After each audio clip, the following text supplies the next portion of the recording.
doing a cold open with cold cocktails. We're slowly spiraling down into madness.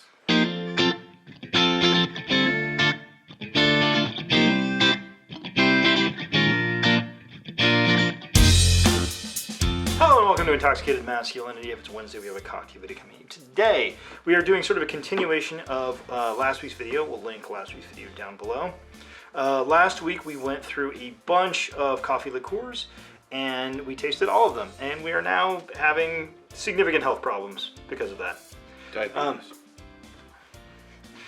So today what we're going to do is we are going to make an espresso martini here, and we are going to use one of the ones that we picked from last week. We are then going to match that against some pre-mixed espresso martinis that I have bought. Now, we've obviously done these episodes a significant amount before. I have found the results of pre-made cocktails to be middling at best. We found a few pretty good ones, but I would say overall the pre-made cocktails are not amazing. No. Going down to our Cosmopolitans, which, oh boy, our Cosmopolitans. Pre-made Cosmopolitans, just don't buy them. Don't do it. Get something else. Without further ado, we're going to go ahead and get some ingredients for our espresso martini.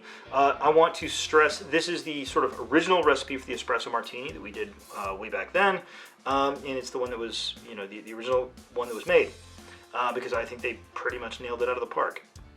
And then we are going to get the other ones blind poured. We are going to not blind pour the first one. So the first pre-made we are going to taste, it's not technically an espresso martini, but it is very close. So I think we're going to taste that first, see if we like it, and then just do our espresso martinis. These have all been pre-chilled, but we will put a ice cube in a glass to make sure they're nice and cool down, as they are meant to be enjoyed. And without further ado, we're going to come back with some ingredients to make our espresso martini, and then we're going to get some pre-made cocktails to taste. Okay, we're back. We're just going to go ahead and make our espresso martini. I'm going to start off with our coffee. I'm making 2 of these because there's 2 of us. So we're going to toss in 2 ounces of our fresh-made espresso. We're going to toss in 1 ounce of our simple syrup. Again, making this double. That's why I'm using these ratios. We're going to use 1 ounce of our Rocktown.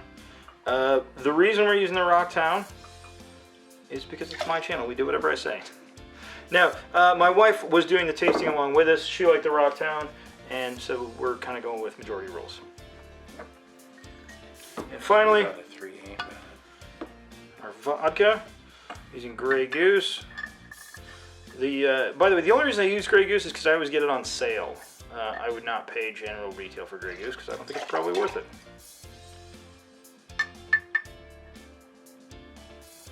Also, I don't really like pouring out of a 1.75 milliliter bottle. It's kind of a pain in the ass.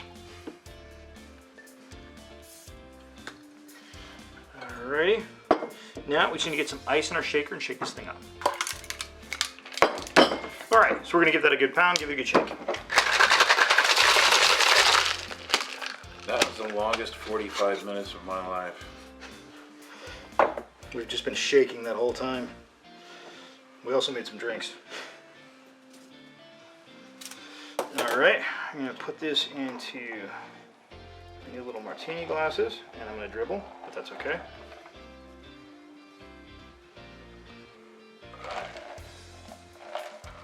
Babies and basketball players.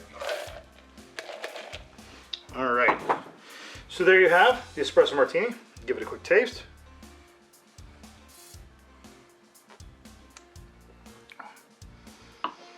As always, I think that's a pretty perfect blend. We're going to leave that in. That's pretty good. Yeah, I think so too. No further comment. It's a little messy. It can be for some people. Glad now we're in a white tie.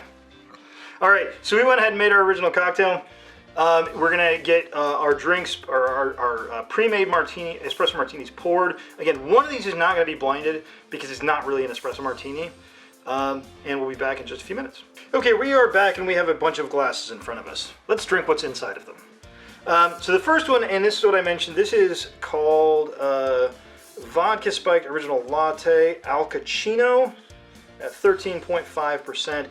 The reason I'm not blending this one is this is not really even billed as an espresso martini, but it is a pre-made coffee cocktail, and I thought it'd be good, sort of, good to go along with the other stuff. So let's try this one and see what we think.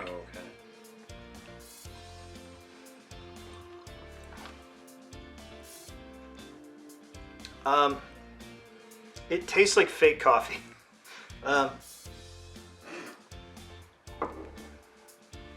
No. It's not very good. If you get a chance, don't. How would you place the flavor? Because it does taste like coffee, but it doesn't taste like real coffee. It tastes like a bunch of sugar. Like somebody's leftover iced latte that's been sitting out for like a couple of days. Exactly. No, that's not even. And so again, there's not really on the list because it's not technically an espresso martini, but I found it. I thought we'd try it out, and now we're not gonna try it out anymore because that's not very good. So let's try the quote-unquote real pre-made espresso martinis.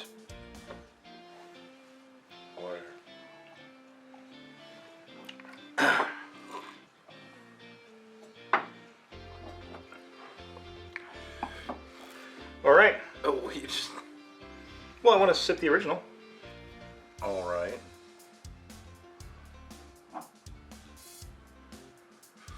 Now again, there are a million different ways people make an espresso martini. This is the original one, and I think it's the best one that I've come across. So, here we go.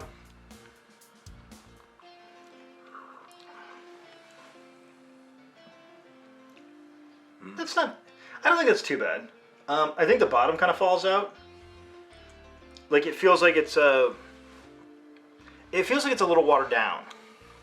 Like I think the flavors behind it are good, but they're also just kind of not real strong. Might sound weird, but the thing that those two both have in common is that there's this like weird, almost like cereal kind of, like it's in the back of your sinuses. It's like after you, I think I get like drink the milk that's left over from your cereal. Oh, you know what? I know what you're saying. Yeah, maybe a little bit. I mean, what I got the most about the first one, I think what you said is first, the idea of kind of a stale latte. But also there's a strong, and this is something you get in a lot of pre-made cocktails, that kind of an artificial flavor to it. Like it doesn't taste real, it doesn't taste fresh. This definitely tastes better than that, but it's definitely lacking. It leaves something in your mouth that doesn't feel right. That's what she said. I don't know how else to word that. No, it's not, I don't think it's terrible.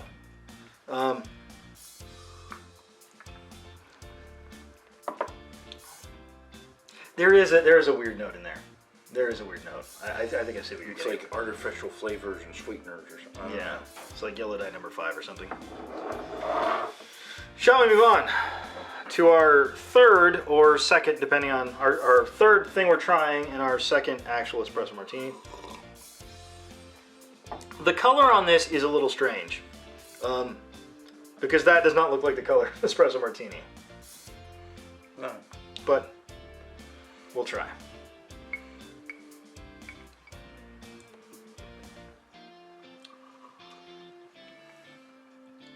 That's not bad, but it's not much either. It's definitely sweeter. I don't think it's super sweet. It's not like you sort of picture with some pre-made cocktails where it's just going to be nothing but sugar. It's not that, but it is a very, very light cocktail. It reminds me of the canned just canned coffee that you can get at convenience stores and whatnot. Yeah, yeah. They usually have, like a latte or a mocha or... I think this is the best one so far. Yeah, probably. Which is not huge praise, but... Well, it's like, what if there is anything bad in there, you don't know it because it's covered up by sweetness. And just kind of, I don't know, it's just kind of, there is a syrupiness to it, a little bit of a syrupiness to it, but it's not the most oversweetened cocktail I've had. No, it's not overly sweet. Shall we?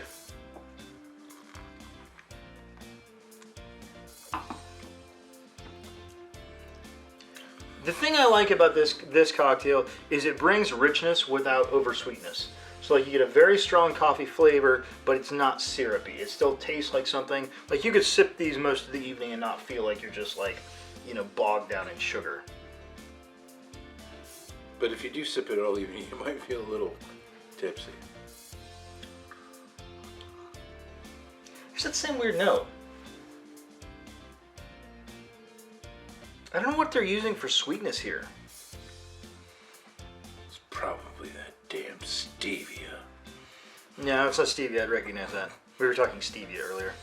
I don't like it. It feels like there's an off note. Again, I think the closest I would say is it tastes like preservatives. Does that make sense? Yeah, I mean, like this tastes like a diet soda.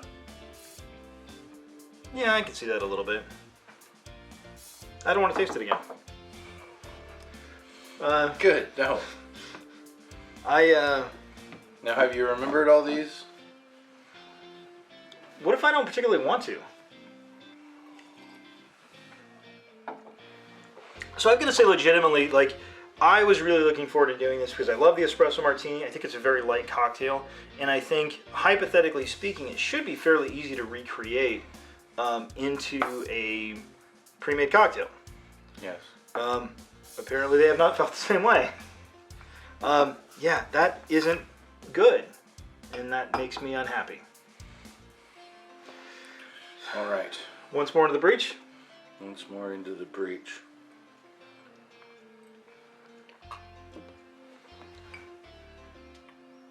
It's got the same note, but it's not as bad.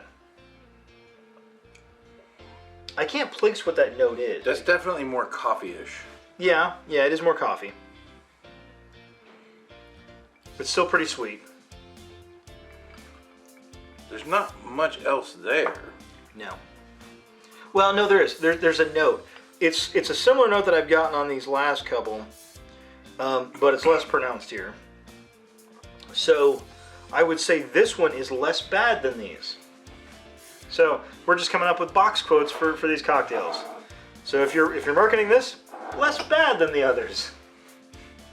Which Volvos, they're boxy, but good. except not that good in this case. I think I'm ready to taste our last one. I'm ready to wash this out of my mouth real quick. I think I'm ready to switch to tequila. All right. So again, I always do these things in good faith. I feel like some people watch these cocktail tastings and feel like, oh, you're just coming in here to bash on them or whatever. I swear to God, I'm not. I really don't. I really want to like these things. And I have come across a few brands that do make some good pre-mades, or at least some decent ones. Unfortunately, so far, I can't recommend any of these, which I think is unfortunate. I guess that one was a little better, but you get that pinky out. Going back to the original. Again, there's a cleanness to that cocktail. It should taste, you should get a sort of rich coffee flavor while not being too heavy or too syrupy. And it's balanced. And it's balanced. But you shouldn't walk away feeling like you're just like loaded down, which is what I feel like a lot of these are giving you.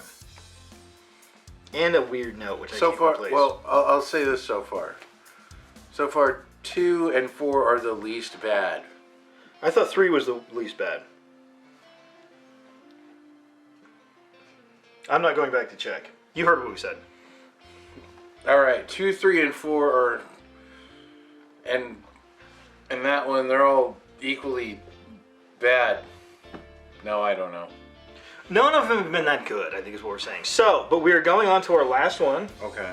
and hope springs eternal. So, this one's going to be good, right? Yes. Let's take it home, Death Star Ice Cube. Because it looks like a Death Star. No, I'm waiting for you to go first. Do what? To drink first. No, you do it. Fuck it.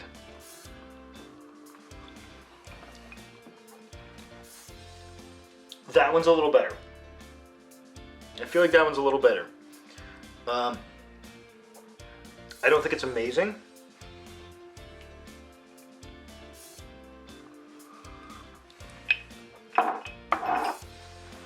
I don't don't feel like there's that same off note we got in a bunch of the other ones. It's super light though. It is light. It is light. Like at least this one tasted like coffee.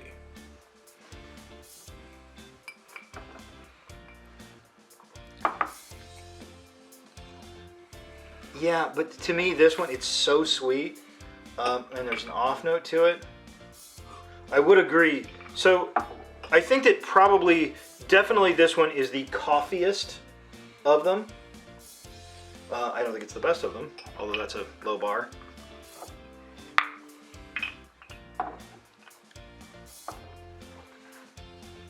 I would drink that one.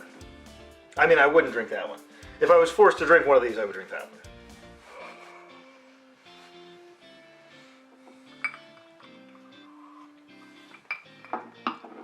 So which one would you have if you were forced to? And honestly, I think the first question, probably more important question is, would you drink one of these if you weren't making this video?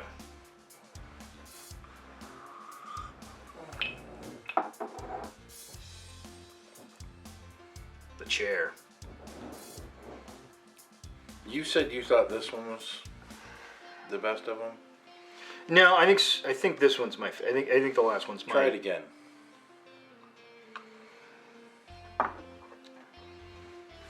They all have this weird, it's like a preservative-y or like artificial flavoring kind of thing. This one is the one that tastes the most natural. I don't think the flavors are great, but I think it's the one that tastes the most natural. Kale said this before, and I think he's right. This is the coffeeiest. So if you're just looking for a coffee flavor and you're not super worried about that kind of off flavor and it being too sweet, probably get this one. I would get the last one. So I'm getting the cereal milk thing through all three of these. Yeah. The first. This one's almost like a cola. This one is the most coffee-ish, and this one, it might be the best one because it's the least offensive. That's exactly what I was thinking when I was going through these. This didn't bother me in any way. I don't think it's particularly great, but I think if you drink this, especially if you're not doing this in sort of a blind tasting and you're just sitting back and chilling and having a drink, I don't think this will offend you. If you want a super strong coffee flavor, I'd go with this one, and the rest of them, I wouldn't. And on that bombshell, I think we were just gonna stick with the original, and I think it probably does bear saying why. When you're canning these things, you do have to do things to preserve them. You're also going for the American palate, which I think is actually changing right now, because I think the younger generation is significantly less into sweetness than, for example, our generation, older generations are, which is a good thing. Like if you taste a lot of the hard seltzers, there's very, very little sweetness in any of those. Almost none. Some of those are actually even undersweetened for me, which is saying something. LaCroix is really popular with the young people, and by the way, when we tried say it before, when we say young people, we're talking about people that are in their 30s. So young people. 20s, 30s, whatever. Early 40s. No, like I tried a LaCroix once, and I was like, this is just bubbling water. There's nothing to it at all. What's the big deal? Well, it is. I think LaCroix, if I'm pronouncing that correctly, it's minimalist. It's a minimalist drink, and I think that generation kind of likes that. Okay. Whereas I think that our generation, I'm not making fun. I'm just saying I don't get it. No, absolutely. I mean, I think that. But if you look at like cocktail culture in like the 1970s, you have things where they are just dumping sugar into things, and it's just these massively oversweetened cocktails that taste terrible. That's how they hooked you, America. Yeah, no kidding. And I think a lot of these have fallen into that trap. So I think, especially if you were a younger person and you're sort of a little reticent to try something because of the sweetness level, you're not going to like most of these, and this is the only one that you might like, which I think is a shame. So now I'm going to go ahead and grab each one and say which one was which and which one. I'm going to say one. But I think in this case, one is maybe in scare quotes a little bit. So let's grab which one was which. So we are back, and I'm going to reveal which one again. One in I say that in a way to show that none of these won because they all weren't actually that good. So first we had our Al Cappuccino, which I get it. It's a clever name. It doesn't taste very good, unfortunately. So number 2, which we didn't particularly like, is our Kettle One cocktails. I was actually really hopeful about this. Kettle One just came out with about 3 different versions. They did I think it was a Espresso Martini, a Negroni, and a Cosmopolitan, which, as I said before, the Cosmopolitans, the ones I've tasted have not been great. And the Espresso Martini that they make has not been great, so my hopes have not, shot up to the stratosphere. Again, it's strange because I feel like basically all these first 4 have kind of the same problem, and I don't really know. I couldn't put these in an order because it wouldn't matter. Our second one is going to be Cutwater. We've tasted Cutwater before to, I'll say, mixed results, and that was our second one. And that is again, I thought that was kind of an interesting color. Again, didn't particularly care for it. Our fourth one is going to be Bowls Cocktails. I've seen they actually have these pre-mades that come in what looks like a cigar tube, where it's basically like one cocktail and like a little thing you can dump. And so we got their Bowls Espresso Martini. Again, not particularly interesting. Now, this is the Espresso Martini from CH. That's CH. And again, they just tell you, pour and serve. Oh, this is actually from Chicago, CH Distillery. So this is the first one that we basically had kind of anything good to say about. It is coffee. It tastes like? It tastes like coffee. It has a note in there that I don't particularly like, but it is coffee. And interestingly enough, on the rocks with Effin' Vodka, we have their Espresso Martini, which kind of won by default. Again, I think it didn't do anything too offensive. It's especially interesting because we have had On the Rocks on the show, and it has usually not done particularly well. In this case, again, like I said, it kind of wins by default because none of these were particularly great, which is a little disappointing. So I guess if we recommended one of these, once again, if you want one that is simple, go for the On the Rocks. If you want one that is coffee, go for the Espresso Martini. And if you want to go into a sugar coma, try any of the others. And on that bombshell, I want to thank everybody for watching. Please like, share, and subscribe. Have a good drink. Have a good day.